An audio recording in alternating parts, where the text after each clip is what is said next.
Resolve the flack before you hit the sack. Rob Parsons on dealing with conflict. I wonder if, like Diane and I, you were given these words of advice when you got married: don't let the sun go down on your wrath. Or, as somebody has paraphrased it, resolve the flack before you hit the sack. It means we shouldn't go to bed not talking, with hurt still festering. I think that generally in our marriage we have striven to do that, although Diane confesses she is much worse than me about making up quickly when we've had a row. We go to bed not talking and she simply will not give in. We lie there, back to back, huffing and puffing and pulling at the duvet, convinced that the other one has got more than their fair share of it. We always say a short prayer before we go to sleep, but it's hard to talk to God when you're not talking to each other. In fact, I can practically feel Diane trying desperately to resist the temptation to say, God, please help Rob to be more gracious when he's in the wrong. Saying I'm sorry.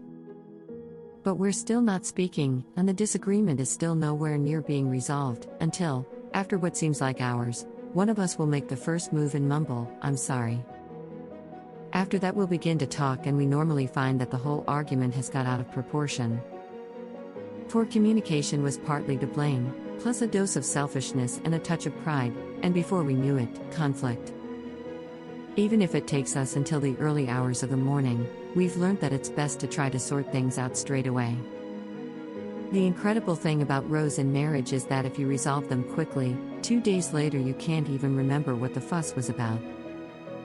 But if you don't sort them out, the bitterness can stay with you down the years. It's not unusual to find marriages with absolutely no mechanism to resolve even the simplest conflict. These couples go through 20+ years of married life sleeping back to back, huffing and puffing and pulling at the duvet thinking, I won't give in on this, it's up to him/her to make the first move, I'm not going to be the one to lose face. Openness is crucial. We've all heard the reasons people give for separating. Often the causes can be summarized by phrases such as, we just can't live together, or we don't love each other anymore.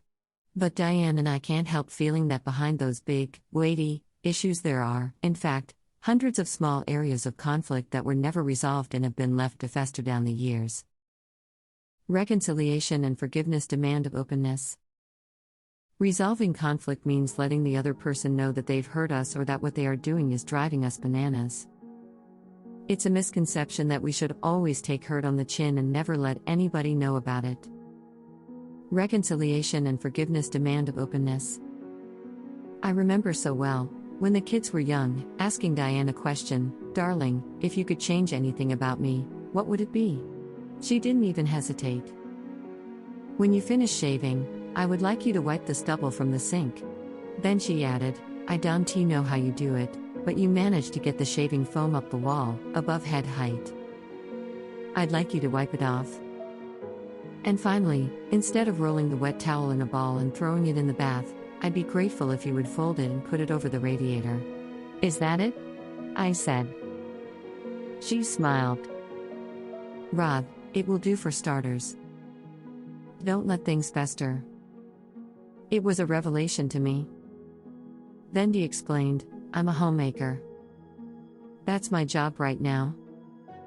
And when you and the kids leave the place as if Hurricane Katrina had hit us, the message you give me is that the job I do doesn't matter, and that hurts. You may be reading this and thinking, I wish the only problem we had in our marriage was a bit of stubble around the sink. Well, we've had bigger issues too, but we are convinced that the way to learn to resolve the serious areas of disagreement is to deal with the simple things that can irritate, dissatisfy, or disappoint us. Conflicts like these love to remain unresolved and cluster together in our minds until frustration turns to dislike, and, perhaps, dislike, even to hate. We need to sort them out, now. Checklist. Don't be too proud to be the first to give in. Tell each other how you feel.